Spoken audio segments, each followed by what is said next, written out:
Hello everyone, welcome to our channel. Telugu రాష్ట్రాల వాతావరణ పరిస్థితులు ఏంటి, ఏ జిల్లాలో వర్షాలు పడే అవకాశాలు ఉన్నాయి, పూర్తి వాతావరణ సమాచారాన్ని తెలుసుకునే మీరు ఇంకా మన ఛానల్ కనుక సబ్స్క్రైబ్ చేయనట్లయితే వెంటనే సబ్స్క్రైబ్ చేసి పక్కన ఉన్న బెల్ ఐకాన్ని కూడా క్లిక్ చేసేయండి. ఇక లేట్ చేయకుండా వివరాల్లో కనుక వెళ్ళినట్లయితే బంగాళాఖాతంలో కొనసాగుతున్నటువంటి ఉపరితల ఆవర్తన ద్రోణి ప్రభావంతో రెండు తెలుగు రాష్ట్రాల్లో అనుకున్న స్థాయిలో అయితే వర్షాలు నమోదు కావట్లేదు.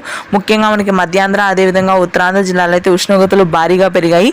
ఇవాళ రేపు మాత్రం గుంటూరు, కృష్ణా, కోనసీమ భాగాల్లో ఆకాశం మేఘావృతమై అక్కడక్కడ తేలికపాటి నుంచి మోస్తరు వర్షపాతం నమోదయ్యే అవకాశం ఉండడంతో రైతులందరూ అప్రమత్తతగా ఉండాలని వాతావరణ కేంద్రం అయితే హెచ్చరికలు జారీ చేసింది.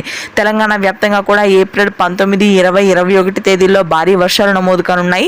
ఇవాళ రేపు కూడా మధ్య తెలంగాణ జిల్లాల్లో కొంతమేర ఉష్ణోగ్రతలు తగ్గుముఖం పడతాయి. రంగారెడ్డి, సంగారెడ్డి, మెదక్, వికారాబాద్, ఆ తరువాత మనకి వరంగల్ భాగాల్లో కూడా చాలా భాగాల్లో ఉరుములు మెరుపులతో కూడినటువంటి తేలికపాటి నుంచి మోస్తరు వర్షపాతం నమోదవుతుంది. హైదరాబాద్ నగర వ్యాప్తంగా ఏప్రిల్ 19, 20, 21 తేదీల్లో భారీ వర్షాలు నమోదు కానున్నాయి. ఎల్బీ నగర్, వనస్థలిపురం, ఆదిబట్ల, గట్కేసర్, ఉప్పల్, బోడుప్పల్ భాగాల్లో అయితే ఇవాళ రేపు కూడా రాత్రి సమయంలో ఉరుములు మెరుపులతో కూడినటువంటి వర్షపాతం నమోదవుతుంది.